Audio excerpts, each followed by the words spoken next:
अलंकापुरी पुण्यभूमी पवित्र, तिथे नांदतो ज्ञान राजा सुपात्र. तया आठविता महापुण्यराशी, नमस्कार माझा सद्गुरु ज्ञानेश्वरासी. नमोऽनंताय शुद्धाय कूटस्थायात्मने नमः. प्रेमांबुधिविहाराय ज्ञानराजाय ते नमः. माधुर्यरसकल्लोला शिवशक्तिस्वरूपिणी, अमृतानुभवार्थाय वंदे ज्ञानेशनंदिनीं. ज्ञानदेव गुरु ज्ञानदेव तारू, उतरिल पैल पारू ज्ञानदेव. ज्ञानदेव माझा ज्ञानदेव माता, ज्ञानदेव पिता, तोडील भव व्यथा ज्ञानदेव.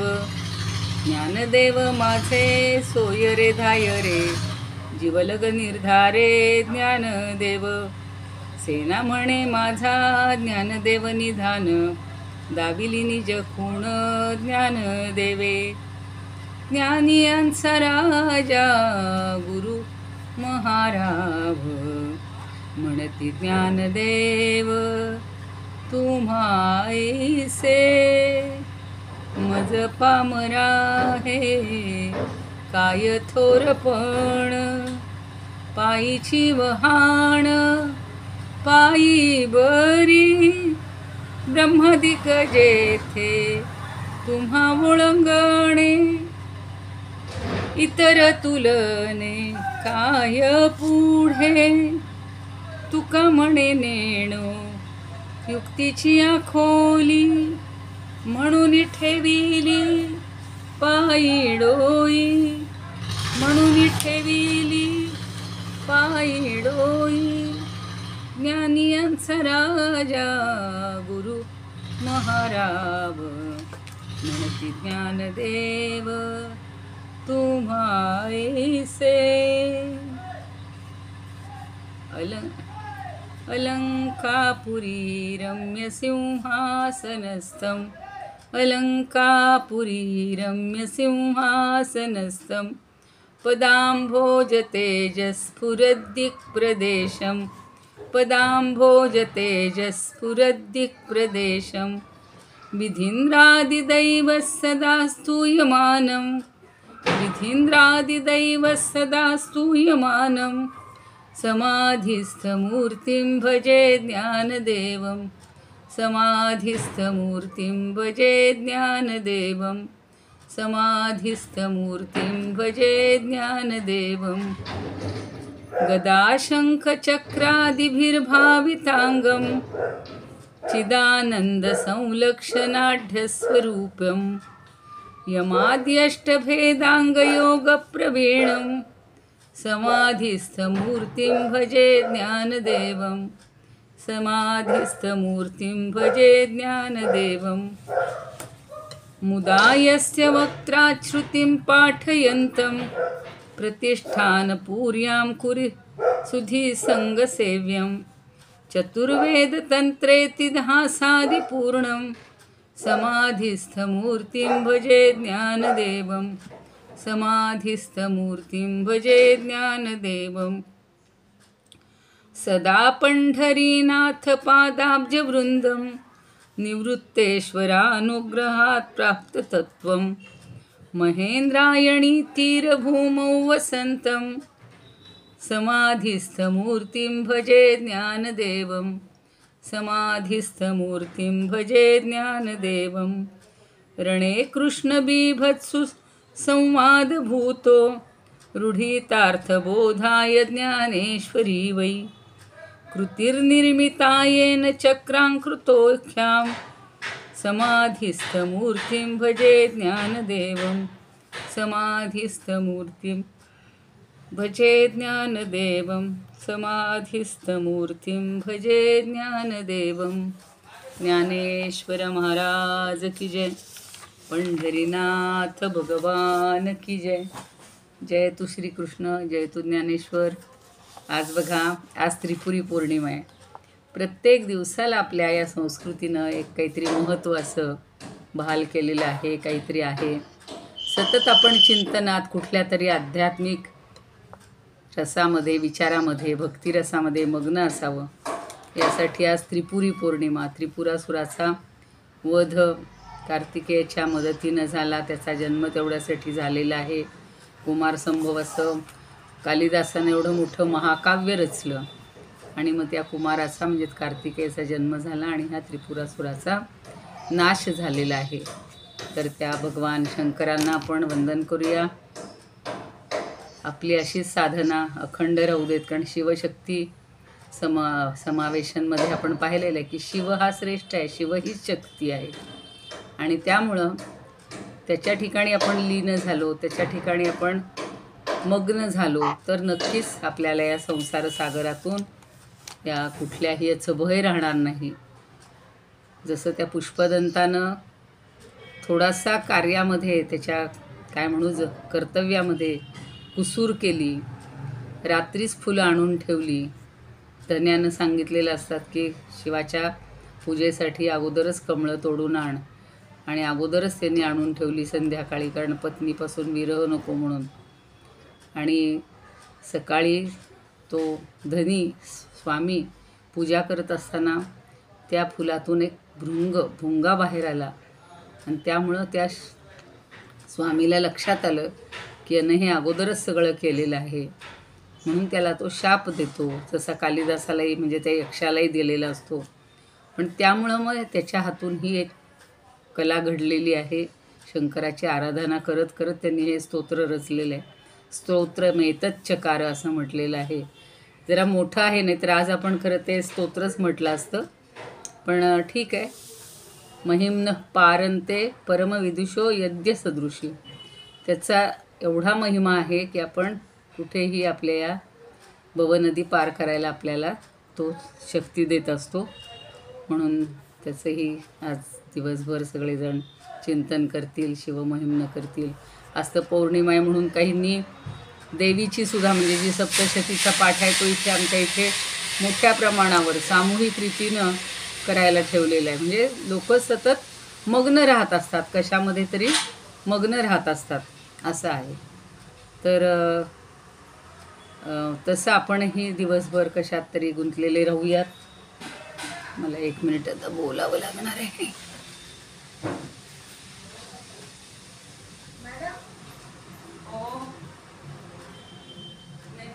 क्लास चालू आहे, मी पाहिलं तुम्हाला. कशी आहे सरांची तब्येत?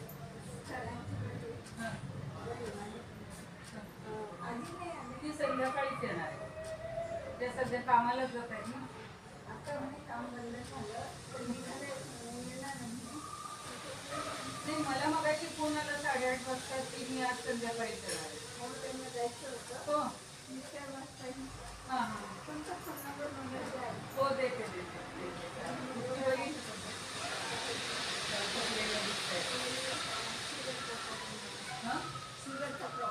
हो ना.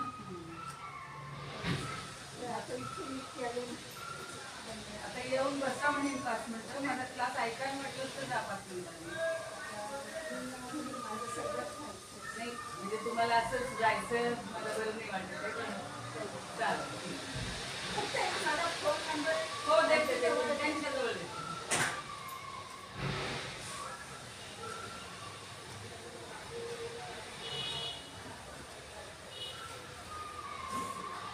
एकटं असलं की प्रश्न पडतोच.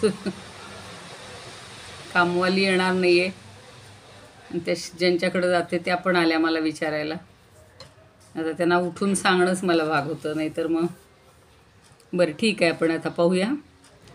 तर या महादेवाची, शिवाची आपण आराधना करूयात. सगळीच परमतत्वच आहेत ही, आणि त्या परमतत्वापर्यंत आपल्याला पोहोचण्यासाठी ज्ञानदेवांनी ह्या अमृतानुभवचा आपल्याला अनुभव देत आहेत. आपण काल 20-21 ओव्या पाहिल्या होत्या. तुमच्यापैकी कुणी सांगणार आहे 20व्या 21व्या ओवीबद्दल थोडक्यात? 21व्या ओवीचं मी सांगते. हां सांगा सांगा. 21व्या ओवी. पण मग आधी 20व्याचं कोणी सांगा ना. बरं काल सांगितलं ना. काल 20वा झालंय का? बरं बरं, हो. ठीक आहे, मग 21वी सांगा, चालेल. हा. दिव्याजवळ स्वतःचा प्रकाश असताना सुद्धा तो दिवा प्रकाशासाठी हां, बोला बोला. दुसऱ्याकडे मदत मागायला जातो. हं, ही भ्रमावस्था आहे. आपल्याकडे ज्ञान असताना दुसरीकडे ज्ञान श्रवण करायला जाणे ही ते सुद्धा भ्रमावस्था आहे. आपलं आनंद स्वरूप विसरून आनंद दुसरीकडे शोधणं ही सुद्धा भ्रमावस्था आहे. थोडक्यामध्ये असं म्हणता येईल की अंतर्मुख न होता बहिर्मुख होऊन शोध घेणं ही भ्रमावस्था आहे. स्वतःला हुडकून काढण्यासाठी अंतर्मुख व्हायला हवं. आणि म्हणून तसं ज्ञानेश्वर महाराज म्हणतात की आपण अंतर्मुख होऊन स्वतःला ओळखायला पाहिजे. छान, बरोबर, धन्यवाद. चांगलं सांगितलं, चांगलं सांगितलं. कोण बोलले आत्ता? उर्मिला ताईच बोलल्या ना? हां, बरोबर. नाही, मला काय वाटलं इकडे पण एक हे दिसत होतं, तो माझाच आहे. बरोबर आहे, तुमचंच पादी दिसत होतं. तुमच्या पुस्तकात नाही, छान, चांगलं झालंय, त्याच्यातून चांगलं समजते. अंतर्मुख होणं हे महत्त्वाचं आहे. अंतरंगाला ओळखायला पाहिजे आपण. सगळं आपलं बहिर्मुखच ज्ञान म्हणा किंवा सगळा आचार विचार असतो. आणि म्हणून त्या दिव्याचं उदाहरण त्यांनी छान दिलेलं आहे की दिव्यानं दुसऱ्या दिव्याची अपेक्षा करणं हे अगदी जसं चुकीचं आहे, तसंच आपल्याच जवळ असलेलं परमात्म तत्त्व आपण शोधण्यासाठी बाहेर जातोय. त्याच्या आधीची कालची ओवी पाहिली, सगळीकडं फिरून फिरून आला देशोदेशी, तरी काही आपल्याला ते सापडत नाही. नंतर आता पुढची ओवी छान आहे आजची. 21वी कोण बोलतंय? मी बोलणार होते. हां, बोला ना. हां बोलू का? हां, बोला. आधी ओवी सांगा, ओवी सांगा, म्हणजे सगळ्यांना कळते ओवी कोणती आहे ती.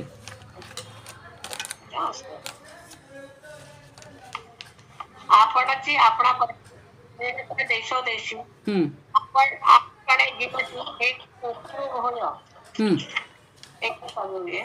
हो, ज्ञानेश्वर महाराज म्हणतात आपल्या देहात आत्मा आहे ते आपण जाणत नाही की आपली प्रभावस्था होत आहे. तो परमात्मा मीच आहे असं अंतर्भान व्हायला पाहिजे. पण आपण अंतर्मुख नव्हता अंतर्मुख होऊन शोधायला जाणं म्हणजे आपली भ्रमावस्था, म्हणजे स्वतःला स्वतःचा विचार उपजणे होतं.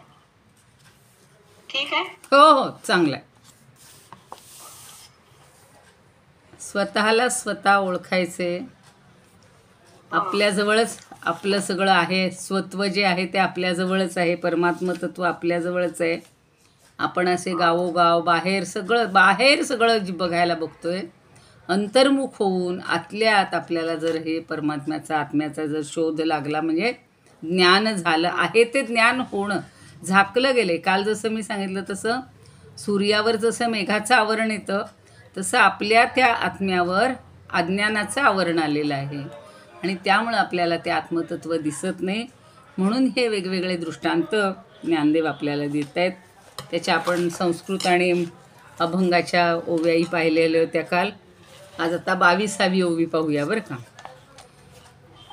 ही पण छान आहे, म्हणजे कालच्या ओवीला जोडून अशी त्यांनी सुंदर घेतलेली आहे की आपल्याला लगेच लक्षात येईल की काय झालेली असते गडबड, काय झालेली. जसे आत्ता दोन्ही ताईंनी, उर्मिला ताईंनी आणि प्रतिभा ताईंनी दोन्ही ओव्यांचा छान मागोवा घेतला. आणि तो घेतला ना तर स्वतःलाही जास्त चांगलं समजतं आणि इतरांना पण समजतं. नेहमी आमचे वडील म्हणायचे की आपल्याला जे कळलं आहे ते आपण जर दुसऱ्यांना सांगितलं, समर्थच तेच सांगतात, जे जे आपणासी ठावे ते ते दुसऱ्यासी सांगावे, शहाणे करून सोडावे सकळ जन.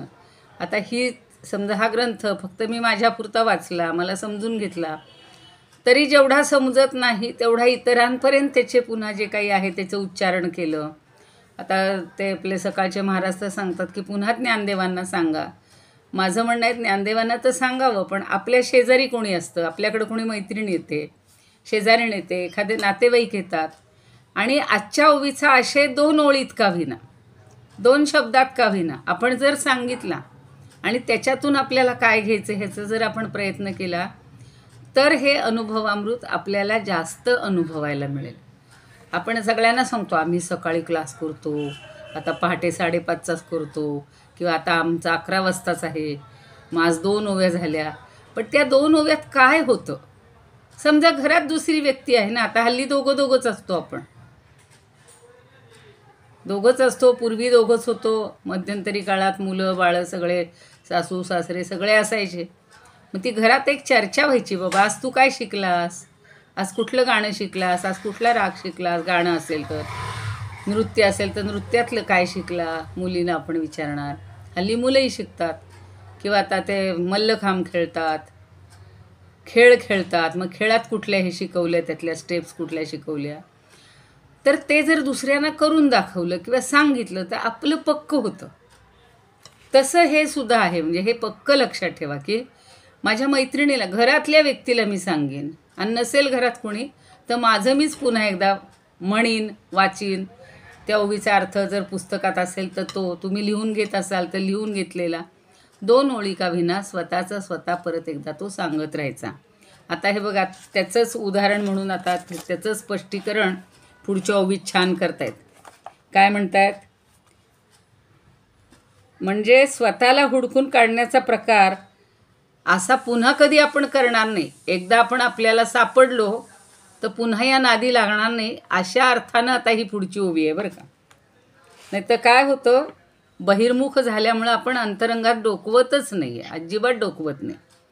तर त्यासाठी आता परी बहुता का दिया, परी बहुता का दिया, माझ्या पाठोपाठ म्हणत जा, म्हणजे तुम्हाला जरी म्यूट असलात तरी ती ओवी डोक्यात बसेल.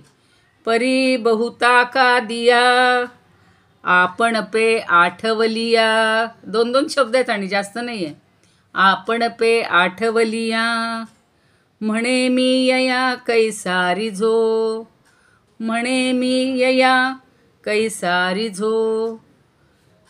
बहुता का दिया, परी बहुता का दिया, आपण पे आठवलिया, म्हणे मी यया कैसा रिझो. परी म्हणजे परंतु, बहुता म्हणजे पुष्कळ, खूप दिवस. दिया शब्द आपल्याला हिंदीतला नाही घ्यायचा बरं का. दिया म्हणजे दिवसांनी, खूप दिवसांनी. तो शोध चालला होता की नाही, आपल्या गावात पाहिलं, शहरात पाहिलं, आपल्या राज्यात पाहिलं, आपल्या देशात पाहिलं, सापडलं नाही म्हणून वेगवेगळ्या देशात जाऊन आलो भटकून. आता त्याच्या मागचा मला जो सुचला आहे तो अर्थ नंतर सांगते. म्हणजे खूप दिवस झाले हा शोध चालूच होता. मी कुठं आहे, माझाच मी सापडत नव्हतो, कारण मी हरवलो होतो. तर परी बहुता का दिया, दिया म्हणजे दिवसांनी, खूप दिवस.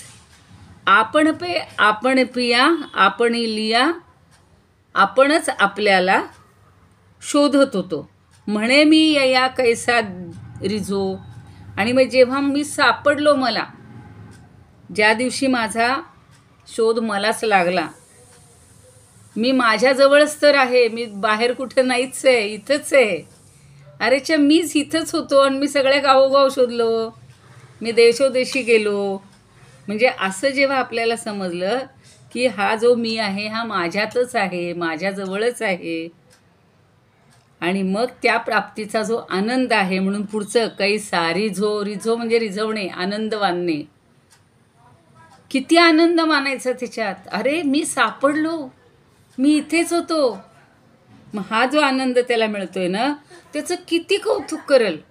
जसं मी काल चष्म्याचं उदाहरण सांगितलं, अजून कुठल्याही वस्तूचं बघा असंच असतं. आता समजा हा फोन ठेवायचा, एक पाऊच असतो, गळ्यात घालायचा, सगळीकडे फिरायचा, तो गळ्यातच असतो ना. आपण म्हणतो आज मी कुठे ठेवलाय माहिती नाही. किंवा घरात आपण स्वयंपाक करत असताना आपली वस्तू आपण इथे एक ठेवलेली असते, ठरलेली जागा असतात सगळ्या. ते मिसळण्याचा डबा असेल, तेल असेल, सगळं काय तेल, तूप, पिठं, सगळ्या आपल्या जागा ठरलेल्या असतात. चुकून कोणतरी उचलतं आणि ती जागा दुसरीकडं करतं की आपल्याला ती सापडत नाही, मग आपण शोधत बसतो. किंवा आपण काही केलेलं नसतं, आहे त्याच जागी असतं, पण आपल्याला संभ्रम झाला, काहीतरी गडबड आली, कुणाचा तरी फोन आला, की मग आपल्याला ती समोरची वस्तूसुद्धा समोर दिसत नाही. याचं कारण काय आहे, आपल्याला भ्रम झालेला असतो. आणि आता ते जेव्हा लगेच दिसतं, अरे चे इथंच तर होतं, ती वस्तू मिळाली की आपल्याला खूप आनंद होतो. आता स्वतःलाच मी विसरलो होतो, स्वतःलाच मी शोधत होतो, म्हणजे शोधत होते, आणि एकदम मी सापडले, माझं मलाच आनंद झाला, म्हणजे सापडलं. त्याचा आनंद काय वर्णावा, लोकांना सांगू आता, सांगायलाही आपण उरणारच नाही आहे, इतका तो आनंद म्हणजे अमर्याद असतो, अतिशय असतो. आणि मग आपल्याला तो आनंद झाला की त्याचं वर्णनसुद्धा करता येत नाही, वर्णनातीत असा तो आनंद असतो. म्हणून म्हणले बघा की मागच्या ओवीमध्ये जे देशोदेशी शोधत होतो आपण आपला शोध करावा लागला होता, खरं म्हणजे तसं होईल का हो? आणि आता तो इथून पुढं काही करायची गरजच पडणार नाही. कारण का, की आपलेपणाचा आठव आपल्यालाच झालेला आहे, आणि तो आपल्यापाशी स्वतःलाच म्हणतो बरं का, दुसऱ्याला सांगायला नाही लागत. असं सांगितलं तर लोक हसतील, म्हणतील न्या यांना एरवड्याला किंवा कुठल्या मेंटल हॉस्पिटलला ठेवा, हे स्वतःलाच विसरलेले आहेत. व्यवहारात सुद्धा असं होईल की नाही. काल मी जसं एक उदाहरण सांगितलं की विशिष्ट आजारामुळं, विशिष्ट कुठलं तरी एखादं द्रव्य काय जे आपल्या शरीराला लागतात घटक, ते कमी पडल्यामुळे सुद्धा असं विस्मरण होतं. तर हे स्वतःला जर आपण सांगायला लागलो तरी आपल्यालाच आनंद होणार आहे. दुसऱ्याला जर सांगितलं तर म्हणतील, तुम्ही तुमचा शोध गावभर घेत होतात, तुम्हाला स्वतःला शोधायला देशोदेशी गेलात, स्वतःलाच कळत नाही हो मीच आहे म्हणून, असं लोक आपल्याला वेड्यात काढतील. पण असं कधी होणार नाही. आणि तो आनंद मानायला लागला तरीसुद्धा तो एक प्रकारचा भ्रमच आहे.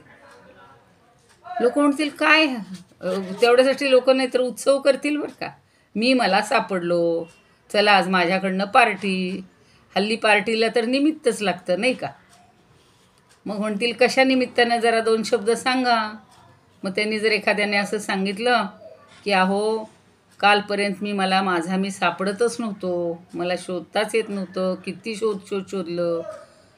काल काय, मी 6 महिन्यापूर्वी, वर्षापूर्वी फिरायला गेलो तेवढ्यासाठी, या देशात सापडतोय का, त्या देशात सापडतोय का, आणि मग सगळीकडनं फिरून आलो आणि मला आत्ता समजलं की माझ्या ठिकाणीच आहे मी, म्हणून म्हणे मी पार्टी ठेवली की चला तुम्हाला कळावं की मी इथं आहे. आता लोकांना कळायची गरज नव्हती, स्वतःलाच कळायची गरज होती. म्हणजे ही सुद्धा आनंदसुद्धा भ्रमावस्थेचंच एक आहे, भ्रमावस्थाच आहे. अशा ज्या आपल्या काही मनामध्ये प्रतिमा निर्माण होत असतात किंवा प्रतिमा सृष्टी असते, कल्पनेतनं निर्माण केलेली एक सृष्टी आपली मनामध्ये असते, त्यालाच भ्रमावस्था म्हणतात. आणि ती ज्ञानदेवांनी या ठिकाणी स्पष्ट केलेली आहे की या प्रतिमा सृष्टीतूनच ज्ञानदेव सांगतायत की आपल्याला आत्म्याचा शोध लावला पाहिजे. तो शोध लावायला शिका. त्याच्यासाठी त्रिखंड, आपण तर देशोदेशी म्हणले, पण 3 खंड आहेत ना, पृथ्वी स्वर्ग पाताळ, तसे तर 7 आहेत लोक. खाली 7 आहेत आणि वर 7 आहेत, माहिती असतील सगळ्यांना. 14 भुवन आहेत. पृथ्वी स्वर्ग म्हणून आपण भूहू, भुवहा, स्वहा, महहा, तपहा, जनहा, असे वर सगळे आहेत महालोकपर्यंत. आणि खाली अतल, वितल, सुतल, तलातल, रसातल, पाताल, अशी सगळी खाली भुवन आहेत. सगळीकडे शोधून आलो तरीसुद्धा आपल्याला स्वतःचा शोध लागणार नाही. थोडक्यात काय की तसं शोधायला जायचीच गरज नाही. म्हणून इथं म्हणले की त्रिखंड शोधायची गरज नाही, निदान स्वर्ग, पृथ्वी, पाताळ या 3 गोष्टी तरी जायची गरज नाही. कारण तो आत्मा जो आहे तो स्वतः सिद्ध आहे. जे ज्ञान आहे तेच आपण विसरून गेलो आणि अज्ञानामुळं हे सगळं शोधत राहिलो. अज्ञानामुळं शोधत आपण बाहेर पडलो होतो. पण आता जेव्हा आतमध्ये डोकावून पाहिलं तेव्हा ही भ्रमावस्था संपते आणि मग आपल्याला परमानंद मिळतो. पण तो आनंदही असा काही अगदी व्यक्त करायची गरज नाही आहे. तो आनंद मिळाला की मिळाला, तो सांगावाही लागत नाही, सांगताही येत नाही, अशी सगळी एक अवस्था होऊन जाते. आता गिरवाण अनुभवामृतामध्ये काय म्हणतात बघा, आता खूप दिवसांनी सापडला, म्हणलं तसं 7-8 महिने, कदाचित 10 वर्षेही गेली असतील हो. भरपूर पैसा असेल, सगळे देश फिरून आला असेल. आता हल्ली त्याच्या मागचा म्हणजे मी नंतर ती गिरवाणचं सांगते की हल्ली पण काय निघालेली आहे, टूर किंवा ह्या वेगवेगळ्या कथा किंवा वेगवेगळी निमित्त, ह्या निमित्तानं लोकांना बाहेर पडायला मिळायला लागलेलं आहे. आणि एका दृष्टीनं रिटायर्ड झालेल्या किंवा ह्या वयातल्या माणसांना काय वाटतं, बरं आहे, त्या निमित्तानं 4 ठिकाणी पाहणं होतं आहे, कथाही ऐकायला मिळती, बायकांच्या दृष्टीनं खायला प्यायला आनंद मिळतो, सगळा आयतं मिळतं. तेवढे 10-12 दिवस तर आपण आपल्या घरातल्या काय म्हणतात ना, चूल आणि मूल त्या म्हणीसारखं आपण जरा बाजूला राहतो. पण बाहेर गेल्यानंतर मात्र आपल्याला वाटतं की नाही बाबा, आपल्या घरीच बरं असतो. आपण पिठलं भाकरी करून खाल्ली तरी चालेल, गरम भात मऊ भात खाल्ला तरी चालेल, नुसती खिचडी कढी केली तरी चालेल, असं बाहेर गेल्यावर वाटतं. पण घरचं सुख आपल्याला घरी आल्यानंतर मिळतं. तसं ह्या निमित्तानं मग त्या कथांना गेले, कशाला गेले किंवा टुरिस्ट बरोबर देश फिरायला गेले, सगळीकडं आपण फिरून येतो, सगळे देश पाहतो. तुमचा अनुभव काय असेल तर कोणीतरी 5 मिनटं नंतर सांगाल मला की आम्ही हे देश फिरून आलो, मला तिथंच छान वाटलं, भारत अजिबात आवडत नाही असंही जरी कोणी सांगितलं तरी मला कळेल त्यांचं म्हणणं काय आहे ते. पण बरेच जण असं म्हणतात, नाही हो, आपण आपल्या देशात आलो की असं हुश होतं, आपल्या ह्या पाट्या बघायला मिळतात, अशी बाहेर माणसं बघायला मिळतात, रस्त्यावर आलो की लगेच आपल्याला चौकशी करतात, कोण ना कोणतरी बोलतात. हे वातावरण परदेशात मिळत नाही. म्हणजेच आपण आपल्या ठिकाणी आलो की आपण आपल्याला सापडतो, असं मी या वेगळ्या दृष्टीनं सांगितलं. आणि ज्ञानदेवांनी तेच सांगितले की स्वला विसरलो म्हणून आपण शोधत राहिलो होतो. आता गिरवाणमध्ये काय म्हणतात बघा, कारण त्यांनी तो शब्द छान वापरला आहे, तेवढ्यासाठी मी हे पुन्हा थोडं रिपीट केलं. कदाचित कदाचित कदाचित बहुकालेन स्मृतमात्मानमात्मना. कदाचित म्हणजे कधीतरी एकदा, बहुकालेन खूप काळानंतर, स्मृतम म्हणजे आठवलं, आत्मानम आत्मना स्वतःला स्वतःची आठवण आली, स्वतःच स्वतःचा शोध लागला. अध्यात्मस्मरणेनाहम, ते कशामुळं झालं, अध्यात्माच्या स्मरणामुळं. न हम ऋष्येम, मी आनंदित झालो, इति मनुतेन किम, असा कशाला विचार करायचा की अध्यात्माच्या श्रवणामुळं माझं मला आता स्थान कळलं, माझं मला ठिकाण कळलं, माझा मला शोध लागला. यात आनंद वाटण्याजोगी काय गोष्ट आहे हो. आपलं आपल्याला प्राप्त होणं, बस त्याच्यातच सगळं मिळालं, त्याच्यासाठी आनंद खूप झाला आणि ते असं झालं आणि तसं झालं, एवढी सगळी कहाणी मी सांगायची गरजच नाही. पण हा सुद्धा अनुभव आपण घेत असतो, क्षणाक्षणाला घेत असतो. तो आता बघा अभंगामध्ये काय म्हणतायत, परिकालांतरी आपणाशी साच, परिकालांतरी आपणाशी साच, आपुल्या ठाईचं देखे जेव्हा, आपुल्या ठाईचं देखे जेव्हा, तेव्हा म्हणे कैसा लागलो मी हाता, तेव्हा म्हणे कैसा लागलो मी हाता, धन्य झालो आता ऐसा मानी, धन्य झालो ऐसा आता मानी. आता मी जाणू काही धन्य झालो असं मानायला लागला बरं. अशी आपली सुद्धा कधी कधी अवस्था होते, झाली असेल. पण आता आपल्याला ज्ञानेश्वरी शिकलो, दासबोध वाचतोय, मनाचे श्लोक अभ्यासतो आहोत, वेगवेगळे रामकथा ऐकतो आहोत, भागवत कथा ऐकतो आहोत. त्याच्यामुळं आता जरा जाणीव व्हायला लागली की हा जो मी आहे ना, हा माझ्या ठिकाणीच आहे, मला बाहेर शोधायची ते करायची गरज नाही. म्हणून समर्थांचे एक श्लोक मला फार आवडतो, बहु हिंडता सौख्य होणार नाही, कळावे परी आपुले हित काही. आपलं हित आपल्यालाच कळायला पाहिजे, म्हणून खूप शोधून काही उपयोग नाही, आधी अंतर्मुख होऊन. म्हणून बघा कुठलीही मानसपूजा सांगतात, ध्यान सांगतात, त्यावेळेला डोळे मिटून आतल्या आत बघा सांगतो, शांत, बाहेरमुखता, बाहेरचे विचार सगळे सोडून द्या. पण आपलं मन इतकं हट्टी आहे, इतकं सैराट आहे की जरी डोळे मिटले, जरी आत बघा म्हटलं तरी आपल्याला जगभरचं मागच्या जन्मीचं नाही, पण खूप वर्षापूर्वीचं किंवा भविष्यात होणाऱ्या घटनांचं किंवा आत्ता चाललेल्या सगळ्या प्रसंगाचं काहीतरी चिंतन मनामध्ये येत असतं. कारण आपलं मन सतत स्वैर धावत असतं आणि त्या स्वैर धावणाऱ्या मनाला तिथे थोडासा लगाम घालायचा, बंधन घालायचं. तेवढ्यासाठीच भगवंताचं नाव घ्यायचं. आता ते गोंदवलेकर महाराज काय, समर्थ काय, सगळे तुकाराम, एकनाथ, नामदेव, ज्ञानदेवानी तर हरिपाठात सारखं सांगितलेलं आहे, हरिमुखे म्हणा, हरिमुखे म्हणा. आत्तासुद्धा आता मी सहज सांगते की मला 5 मिनटं उठावं लागलं. कारण का की घरात हे नाही आहेत, त्या नातवाचं काहीतरी आज मोठं ऑपरेशन आहे, मग त्याच्यासाठी त्यांना तिकडं जावं लागलं. म्हणलं आता मी इथेच राहते. पण त्याला सांगितलं आत्ता 5 मिनटापूर्वी, आपलं हे सुरू होण्यापूर्वी त्याचा फोन आला की आजी मी आहे म्हणे आता आज ऑपरेशन. म्हणलं हे बघ, ऑपरेशनला जाईपर्यंत देवाचं नाव घे.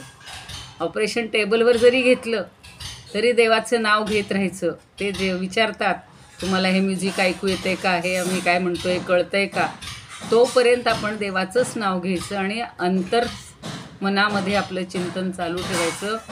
कुठलंही ऑपरेशन असो त्याच्यातनं तुम्ही यशस्वी होता. म्हणजे यशस्वी होण्यासाठी नाव घ्यायचं नाही, तर नाव घेतलं म्हणून यशस्वी होतं. त्याला ते पटलेलं आहे. म्हणजे कसं आहे की तरुण मुलांना किंवा लहान मुलांनासुद्धा हे पटवून द्यावं लागतं. आणि आपण अजून तसे लहानच आहोत. बाल म्हणजे काय, अज्ञानी. आपल्यालासुद्धा अजून या संसाराचीच जी सगळी गोडी वाटते आहे किंवा त्याच्यामध्येच रमतो आहे. किती म्हणलं तरी पुन्हा हे असे प्रसंग घडतात, डोक्यामध्ये विचार येतच राहतात. पण जर भगवंताचं फक्त नामस्मरण चिंतन करायला लागलं ना, कधी बरं अक्षरशः क्षणभर मी पूर्ण म्हणजे काही वेळेला विसरून जातो की काय आहे, कुठेच आहोत, काहीही कळत नाही. इतके तुम्ही त्याच्यामध्ये रमता. सतत फक्त एकच एकच एकच फक्त भगवंत, फक्त भगवंत. सगळं करता धरता तोच आहे. आपल्या हातून काही कदाचित चुका होतात आणि म्हणून आपण तिथे पूर्ण सतत अलर्ट राहायला पाहिजे. भगवंताच्या ठिकाणीच चित्त ठेवूया. तुमच्यापैकी कोणी म्हणणार असेल काही प्रार्थना तर म्हणा.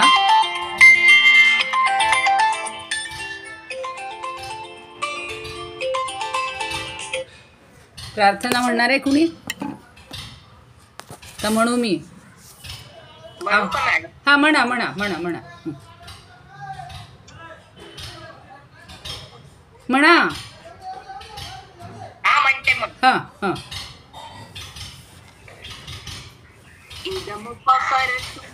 भुवन मंडलम प्रबुद्धमिव भास्करं सादरं वन्दे ज्ञानेश्वरं सादरं वन्दे ज्ञानेश्वरं. त्रिभुवनमाता भगवद्गीता लोकमङ्गला लोकविश्रुता लोकहितं सन्ततं ध्यायता येन ज्ञानेश्वरी विरचिता श्रीत्वा प्राकृतधीरं सादरं वन्दे ज्ञानेश्वरं सादरं वन्दे ज्ञानेश्वरं. गीताशास्त्रं वाङ्मुदिकल्पं नवं तदीयं वयत्वचाल्पं विषयविपदां प्राच्यमनल्पं वाक्यज्ञेन च येन भूषितं सरस्वती मन्दिरं सादरं वन्दे ज्ञानेश्वरं सादरं वन्दे ज्ञानेश्वरं. यत्र शारदा कृपा प्रसादः यस्य श्रवणात् परमानन्दः निहितो यत्र मामृतनिष्ठन्तः काव्यतत्त्वयोक्तवन्तः तत् रसायनं मधुरं सादरं वन्दे ज्ञानेश्वरं सादरं वन्दे ज्ञानेश्वरम्. परम ज्ञानेश्वर जय. हम्म. पंढरीनाथ स्वामी. आरती म्हणते कोणी?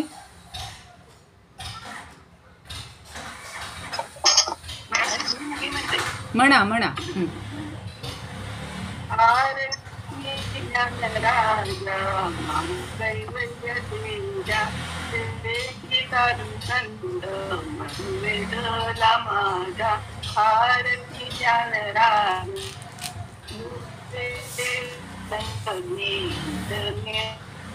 कोणी देवी आरती ज्ञानराजा. हरी गोपिका नारी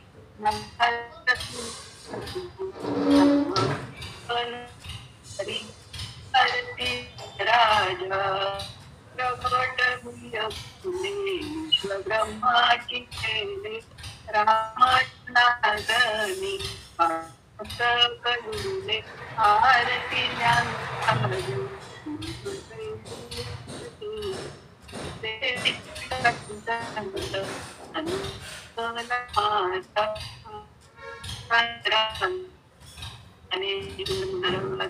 जय. सद्गुरु पंढरीनाथ भगवान की जय. जय तू श्रीकृष्ण, जय तू ज्ञानेश्वर. छान म्हणले दोघींनी पण. आता तुमच्या